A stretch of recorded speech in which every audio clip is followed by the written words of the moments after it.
But enough about that. Let's talk about all the games that we want to play. Because we were treated, of course, the day that the last episode came out, and then in between episodes to two uh presents style.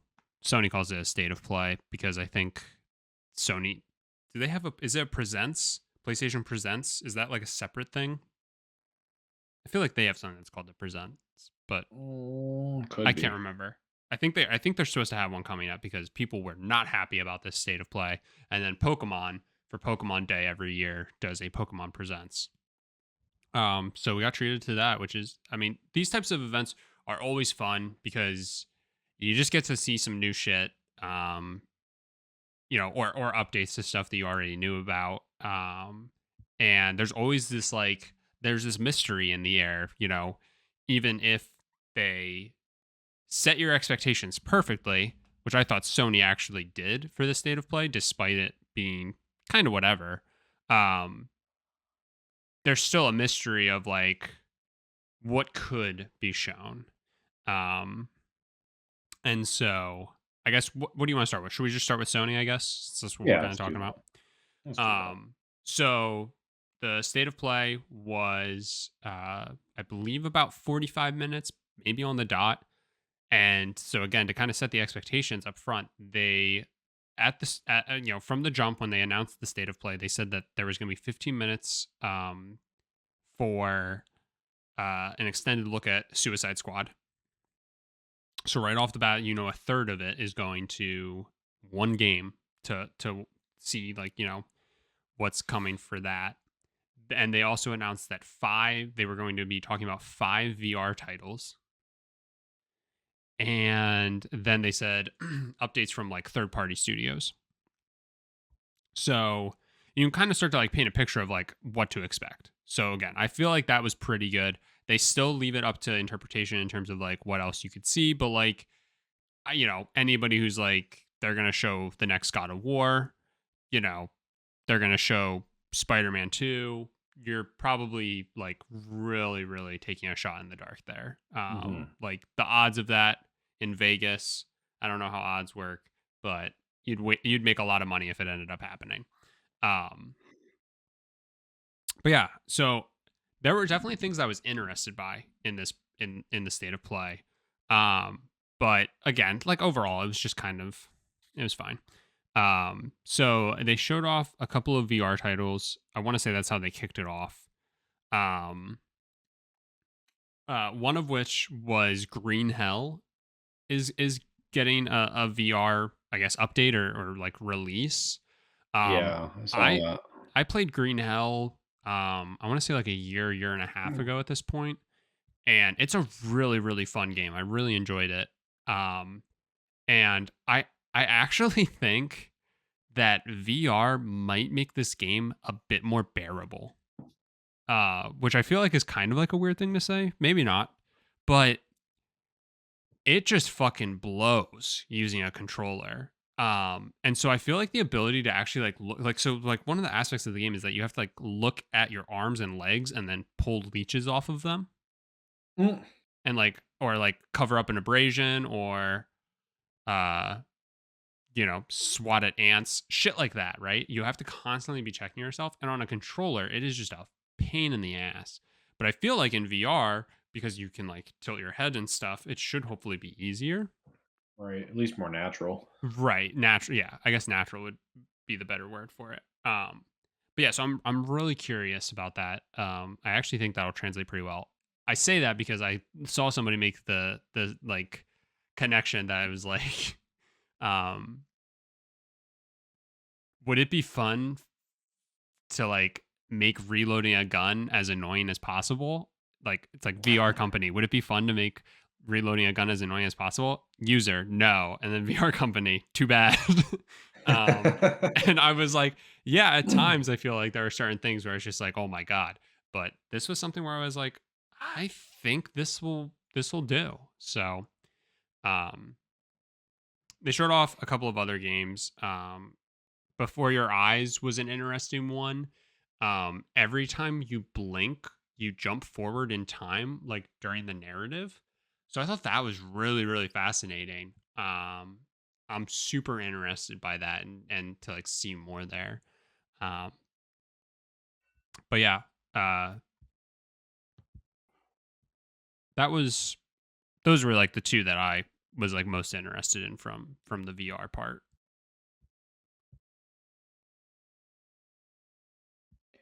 I was frankly just happy that they're, putting emphasis into just showing more VR stuff and trying to get excitement up for it. Um, Still hold my opinion on PSVR too, but I don't want to see it fail. Yeah. So I'm hoping that throughout the next year or two, like every event has a little bit of something in VR. Yeah, I really hope so too. I think so. I think we touched on it at the end of last episode, but we didn't really go into it. But Sony expanded the launch window titles up to 40 total for PSVR 2, and now you announced five more new games that people can kind of look forward to coming out. I agree with you. They do really need to make sure they just keep hitting on that. Um, because I think one of my like biggest reservations about getting PSVR 2 is the fact that like I can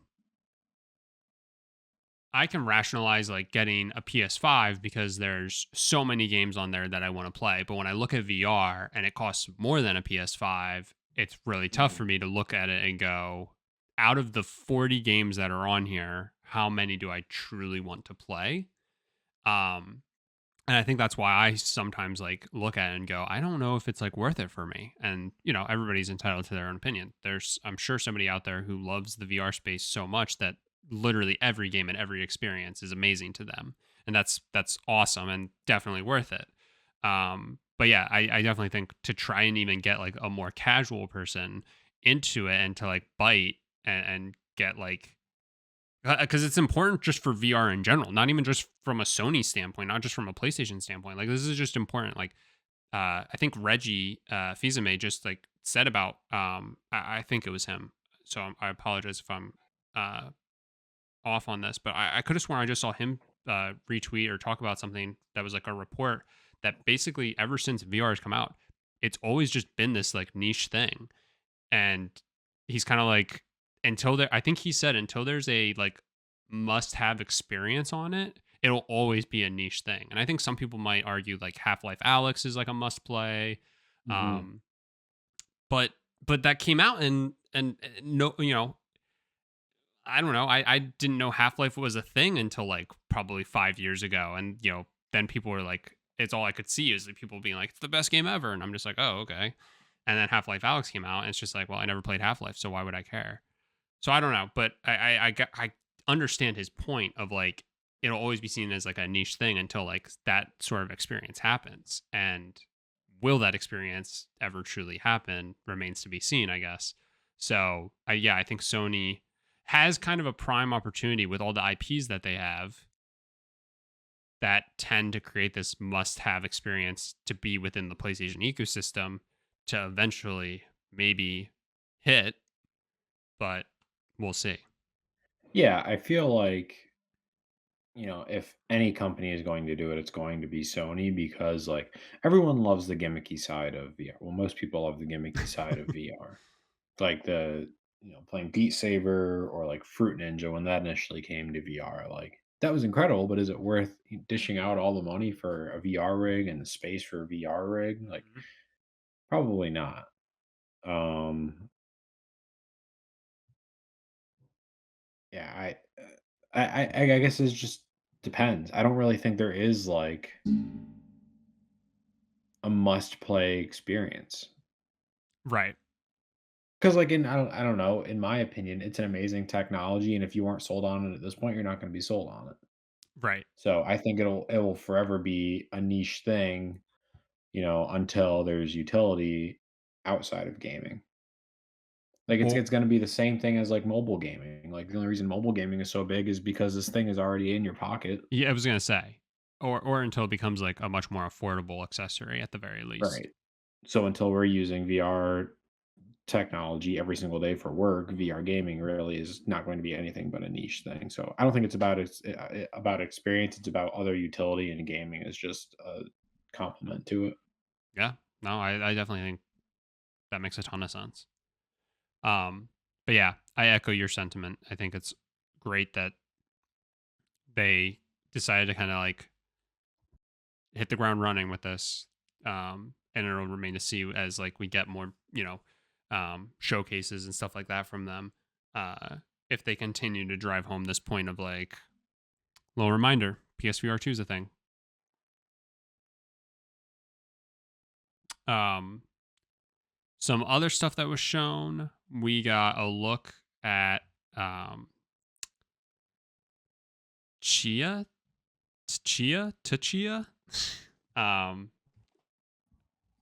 I'm trying to think if I can remember how they pronounced it, but either way, it's like this, almost like exploration type game. I think from what I was gathering, like you can either control animals or turn into animals, and Hmm. visually, it's very pretty, very like island like.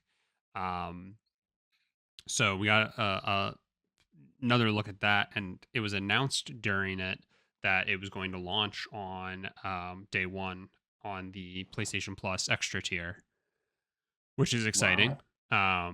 So yeah, I'm really looking forward to it. We saw this, I want to say, almost a year ago at this point. I definitely remember seeing this before, and the visuals definitely. Maybe it was last summer, but I thought visually it looked really good. So I'm very excited. Much like Stray, a game that I'm excited for is going to be, available day one. Um, and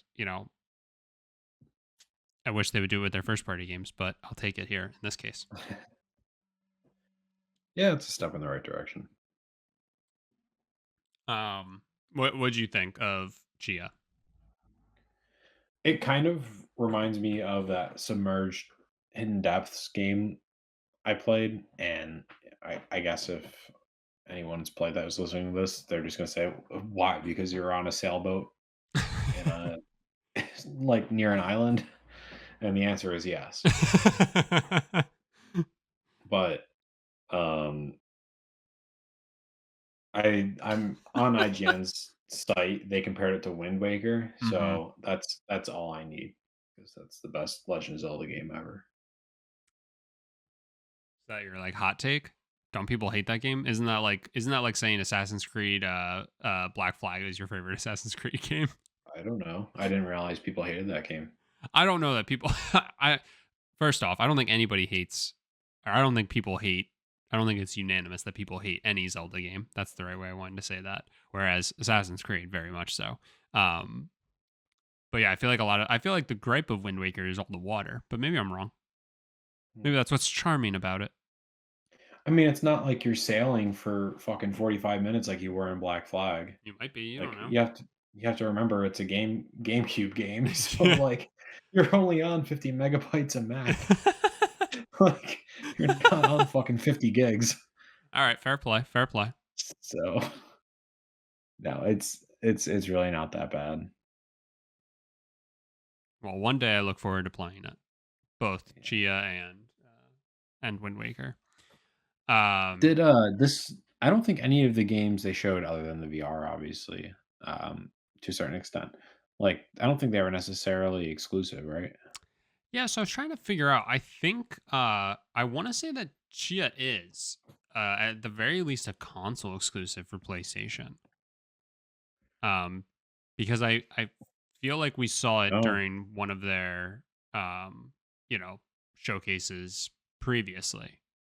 Yeah, this says PS5, PS4, and Windows. Well, I'll be able to play it on PS4.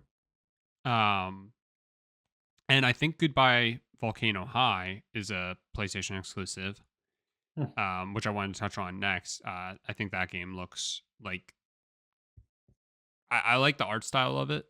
The gameplay like has you like kind of like uh, it seems like at points in the story, like the main character is a part of a band, and so like during like story points, you have to like garage band or guitar hero Guitar Hero. like press the button as like it hits the point.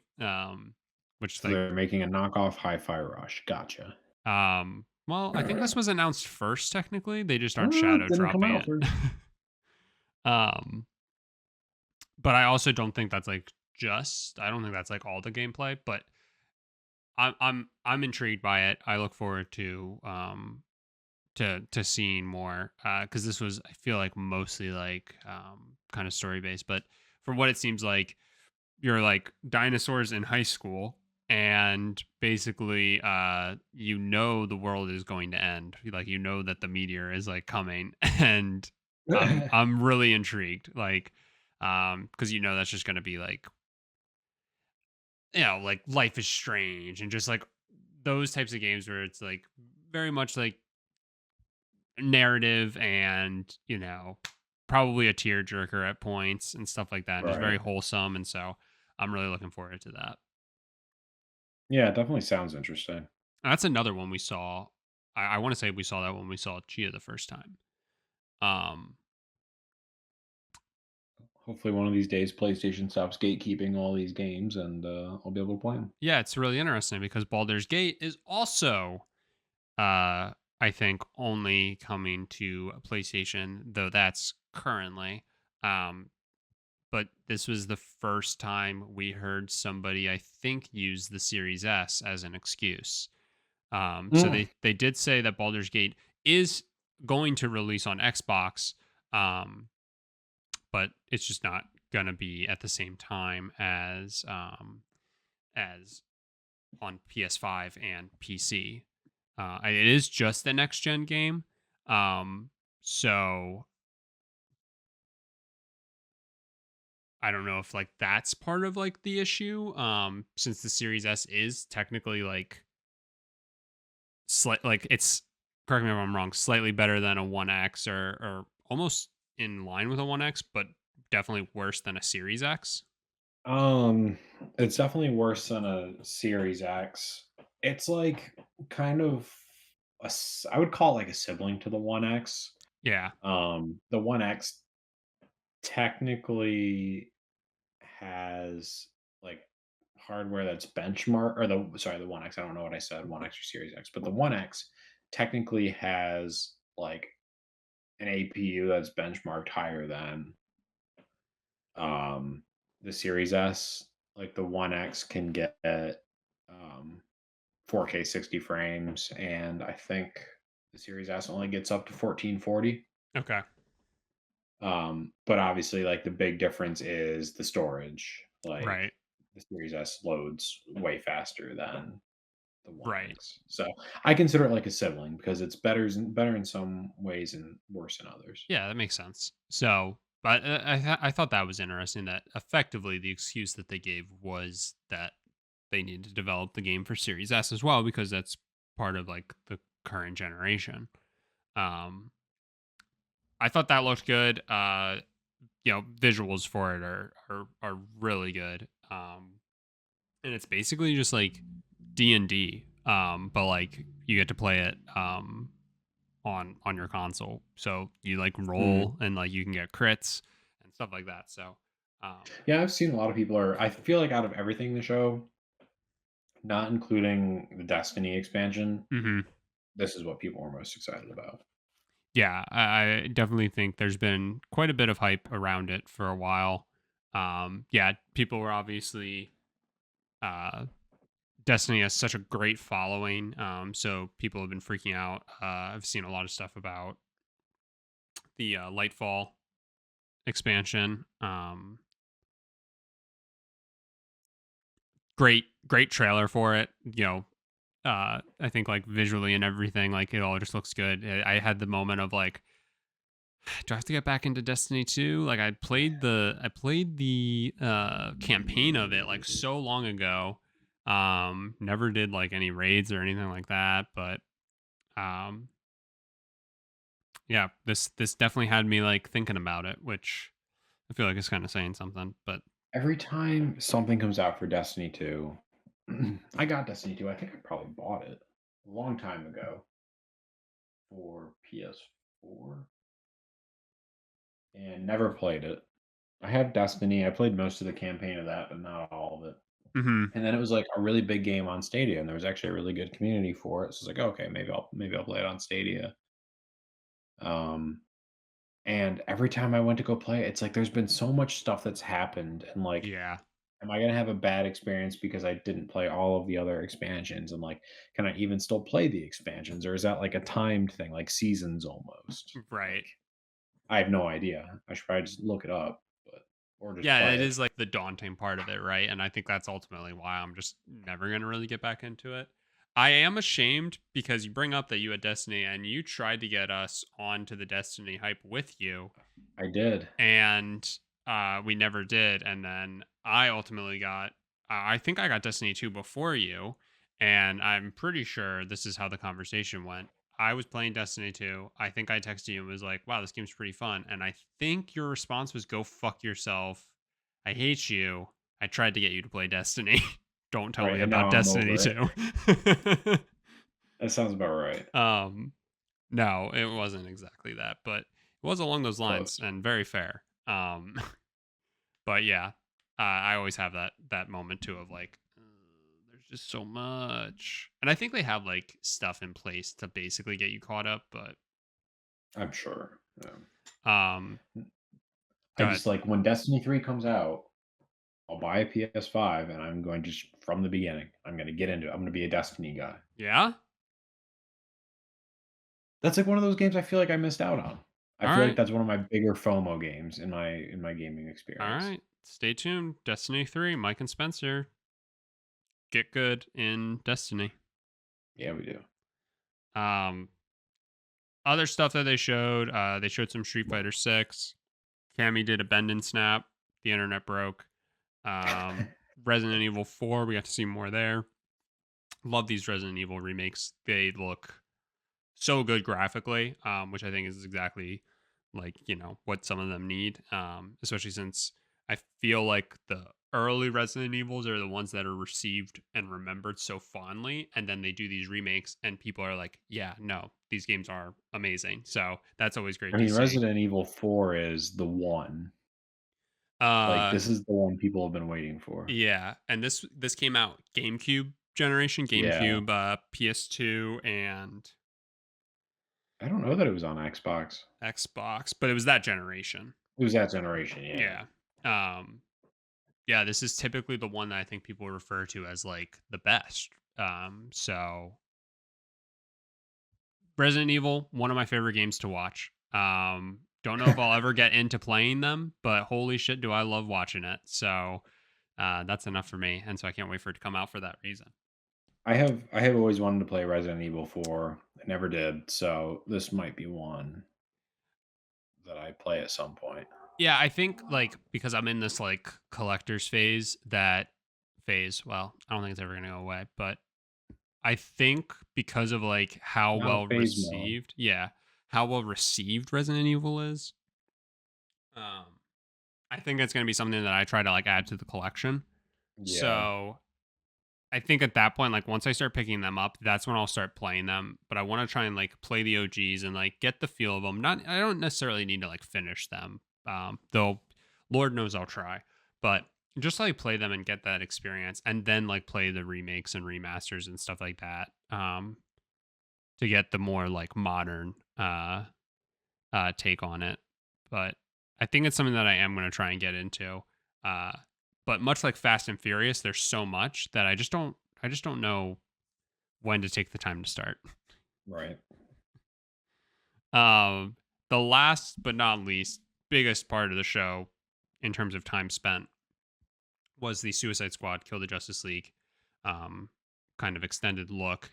So super curious. You bring up that like what other games were shown that are technically a console exclusives, and and then there's this 15-minute look at Suicide Squad. They had an extended look for Hogwarts Legacy and had like all of the promotion for that game. Um, what else have they had recently? I feel like PlayStation's had some others. But it's and then in terms of like console exclusives or at least timed exclusives, you had like Deathloop, Returnal, um, uh, Ghostwire Tokyo, the list goes on and on. And it's just so interesting that we're having this fight that we talked about last week over like, should Microsoft be able to get Activision Blizzard, and acquire them? And I think the FTC asked for Sony to give like all of their exclusivity deals slash offers since like 2019, and Sony was Hmm. basically like, no, we don't want to give it.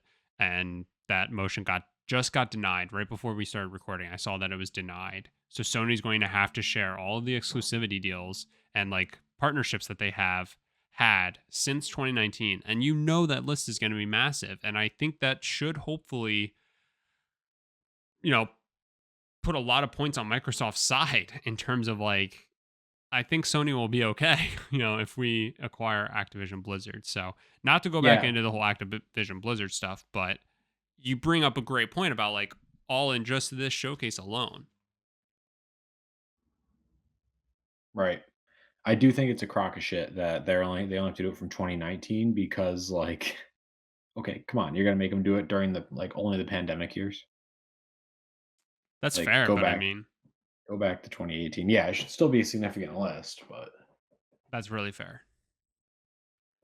Yeah. anyway. Even still though, like I said, should help paint a pretty darn good picture. But yeah, so we got an extended look at Suicide Squad: Kill the Justice League. We talked about this 2, 3, 4 weeks ago. Hmm. Games as a service, do they kind of deserve the shit that they get?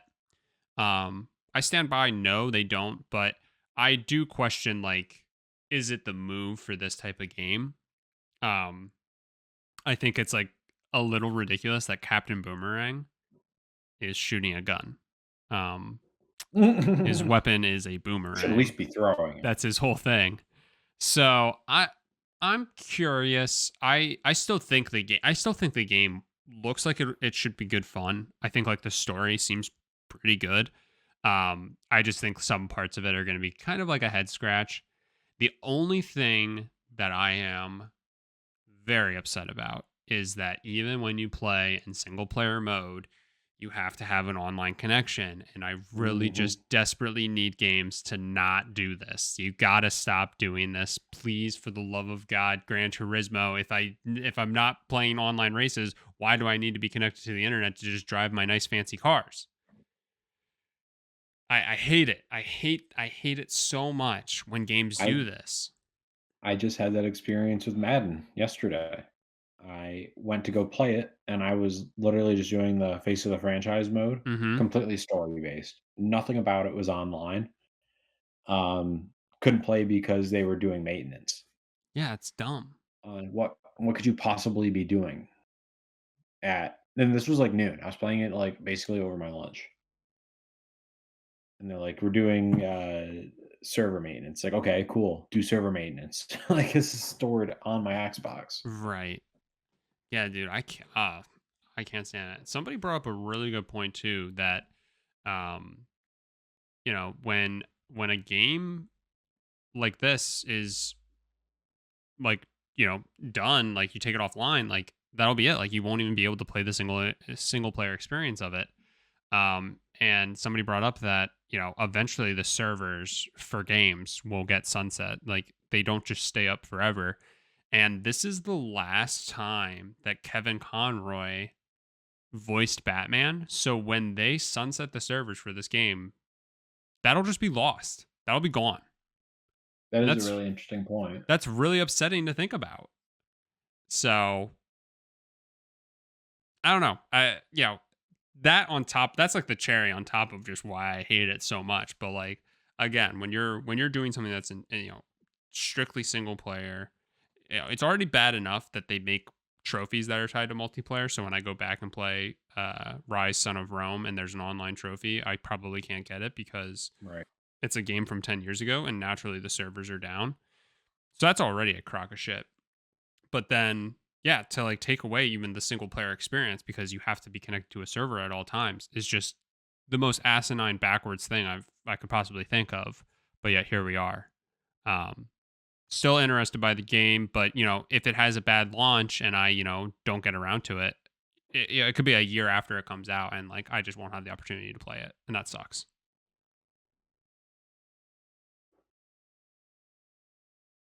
I feel like this is definitely gonna be one of those games too where they sunset it after, like, 2 years. Like, what? A game just came out, like, a year ago. Oh, was it Rumbleverse, maybe? Yeah, yep, Like and I get that was supposed to be, like, an online game, but, like, once people stop playing the single player mode for this, like, that's gonna be it. right. And, if this game flops and people only play it for 6 months, they maybe wait another 6 months. If daily active users doesn't go up, then that's it. And if you don't play it at that point, you're not gonna play it.